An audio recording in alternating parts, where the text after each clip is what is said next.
이제 다시 한번 정리를 해보면, 자, 우리가 주어가 나오고 동사가 나오고 목적어가 나오는 유형에 대해서 대표적으로 우리가 세 가지를 공부를 했었죠.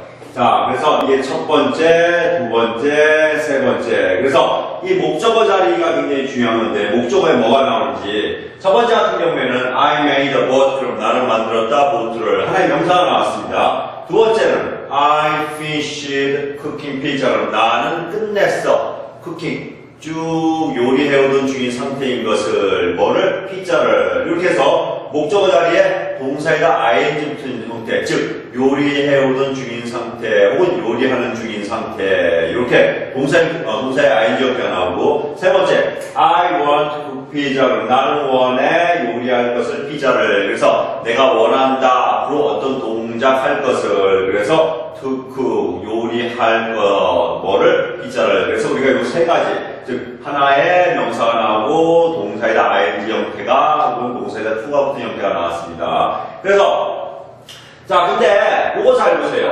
지금부터 하는 것은 여러분들이 선생님 설명을 잘 듣고 집중을 해줘야 됩니다. 그래서 이 밑에 문장을 보면은 잘 보세요.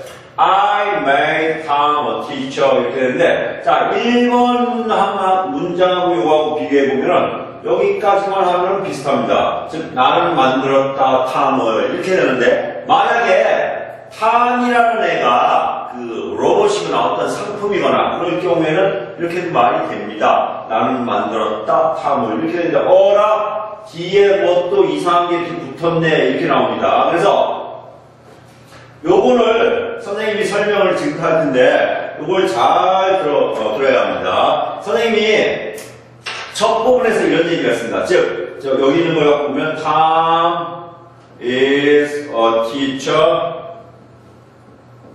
Tom is happy. 이렇게 해놓고, 비동사라는 것은 equal이다. 그 의미뿐이 없다고 분명히 얘기를 했죠. 그래서 탐은 이다, 선생님, 탐은 예를 들어서 같다, 형용사로서는 행복한 상태, 이렇게 했는데, 그때 선생님이 얘기했던 것 중에 그런 게 있습니다.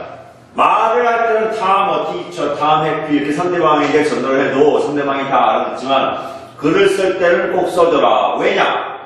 여기 is 대신 was를 써주면은, 자, 이렇게 된다고 얘기했죠. 탐은 과거의 같은 상태였다. 요 뒤에 있는 거라. 선생님 혹은 행복한 상태로. 그래서 막 글을 쓸 때는 비동사를 꼭 써줘야 되는 게, 자, 탐하고 선생님이 같은 상태가 현재냐 과거냐, 예를 들면 will be를 써주면은 미래 같을 거냐, 그런 정보를 전달한다고 얘기를 했습니다. 근데 거기에 덧붙여서 얘네들이 문장 안에 들어갈 때는 이 비동사가 빠진다고 얘기를 했습니다. 어떤 때였냐면은 여기서 보이는 요 그 비동사가 현재냐 과거냐 미래냐 하는 요 시점을 다른 것이 대신해 줄 때는 얘네들이 문장 안에 들어가면서 빠져도 괜찮다, 이렇게 표현해 주죠. 그러면 여기서 잘 보세요.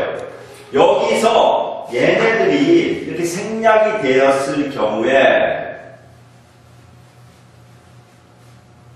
자, 이 형태를 여러분들이 보면은 Tom, a teacher, Tom, happy 똑같습니다. 그래서 Tom, a teacher, Tom, happy 이렇게 똑같이 되는 거죠. 그러면 얘네들이 지워서 이렇게 그냥 들어가도 상관이 없는 게, 여기서의 Tom이 선생님과 같다, 혹은 같은 상태다, 혹은 행복한 상태로 같다, 이런 그러니까 현재냐 과거냐 미래냐를 나타내주는 기준은 바로 요 동사에서 해줍니다. 요 동사. 그래서 요 동사에서 그 전체 문장의 어떤 기준 시점을 알려주기 때문에 얘네들이 문장 안에 들어갈 때는 이렇게 싹 들어가 버리는 겁니다. 그래서 이게 어떻게 되냐면, 나는 만들었다 라고 해 뭐를? 탐이 근데 어떤 상태가 되게끔? 선생님이 되게끔, 이렇게 해서, 그리고 그 다음에 나는 I made Tom happy. 그러면 나는 만들었다 탐이 근데 형용사로서 어떤 상태가 되게끔? 행복한 상태가 되게끔, 이렇게 설명할 수가 있는 겁니다. 그리고 여기다 또 한 가지 다른 식으로 이해를 돕기 위해서 설명하면은 이렇게 설명을 할 수 있습니다.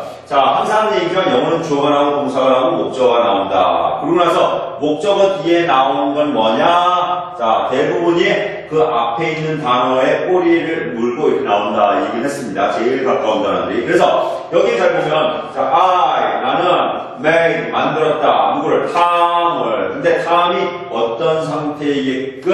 자, 선생님이 되게끔 혹은 다음이 어떤 상태이게끔 행복한 상태이게끔 이렇게도 설명을 할 수 있습니다. 그래서 여러분들은 1차적으로 다음 teacher, 다음 happy들이 쑥 들어가 비동사가 빠진 형태로 들어갈 수 있는 이유가 이 made라는 게 이 문장의 전체 시점, 즉 시제를 결정해 주기 때문에 여기서 비동사가 빠졌다. 그렇게 여러분들이 생각하는 게 가장 할 수가 있습니다. 그래서 다시 한번 해석해 보면 나는 만들었다. 자, 만들었으면 뭘? 탐을. 그러고 나서 탐이 어떤 상태가 되게끔 선생님이 되게끔 혹은 탐이 행복한 상태가 되게끔 이렇게 설명할 수가 있고 그리고 문법책에서 보면 얘를 가지고 뭐라고 그러더라? 불완전 타동사라고 그래서 탐을 목적어 그래서 이렇게 teacher나 happy를 목적격 보 이렇게 얘기를 하는데 선생님들은 그거 굉장히 힘듭니다. 여러분들은 어떤 용어가 중요한 게 아니라 얘네들의 영어에 있어서 단어의 순서가 어떻게 되는지 그것만 여러분들이 기억을 잘 하면 되고 사실 이 단어의 순서라는 것은 무지무지하게 간단합니다. 사실은. 그래서 여기서 한 가지 예를 들어보면 이런 경우죠.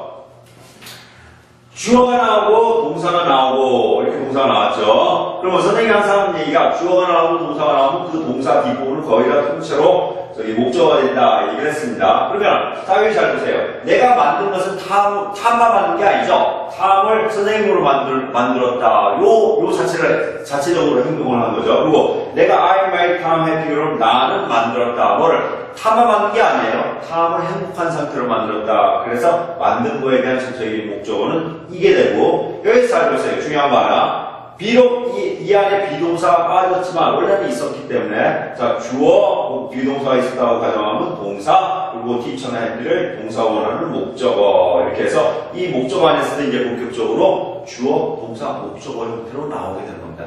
나중에 다시 한번 설명하겠지만 목적어 자리에 주어 동사 목적어 순으로 계속 반복이 된다는 얘기는 이 주어 자리에서도 똑같이 반복이 될 수 있다. 일단 그거는 나중에 다시 한번 설명을 하겠습니다.